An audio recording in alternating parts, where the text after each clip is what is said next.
presented by the mothers and daughters of Devansi Dance Academy. Put your hands together. Welcome them on the stage.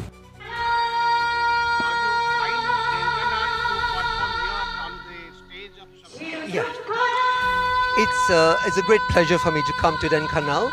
I have never been here, so it's very, very interesting for me to be here, and especially in this festival, the Sapta Saja festival, and to see a whole integration of many genres from classical Odissi, and Gauri Shankar has brought us to many other different types of dance and also entertainers. So I think the public can see in one night a whole genre of performances.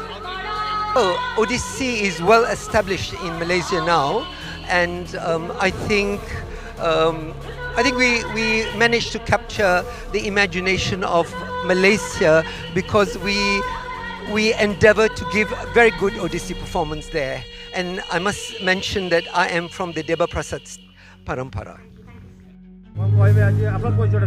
नमस्कार मु गौरी शंकर दास जने ओडिसी नृत्यशिल्पी मोर Devanshi dance academy नाम गोटे अनुष्ठान ढेंकानाल अच्छी जोटे शह शह पिला नृत्य शिक्षा करुँच आ दीर्घ 10 वर्ष है मु सप्तशଯ୍ୟା फेस्टिवल नाम एक उत्सव पालन करुँची भारत बाहर विदेश में भी यार ना बहुत कारण चलित वर्ष पद्मश्री लामली इब्राहिम जे क्वालालंपुर मलेशिया आसी कारण आम भारत वर्ष नृत्य क्षेत्र जिते पद्मश्री समस्त को ढेंकानाल को डाकी सारीचु तो ये ढेंकानाल ना विश्व स्तर में निश्चित भाव में परिचित होची मोर ये छोटिया प्रयास संगीत नृत्य कला प्रति निश्चित भाव में अवदान ढेंकानाल ना निश्चित विदेश माटी में परिचित हम ओडिया साहित्य ओडिया भाषा ओडिया संस्कृति में आम निश्चिंत गर्व अनुभव करवा आम ढेंकानालिया बोली।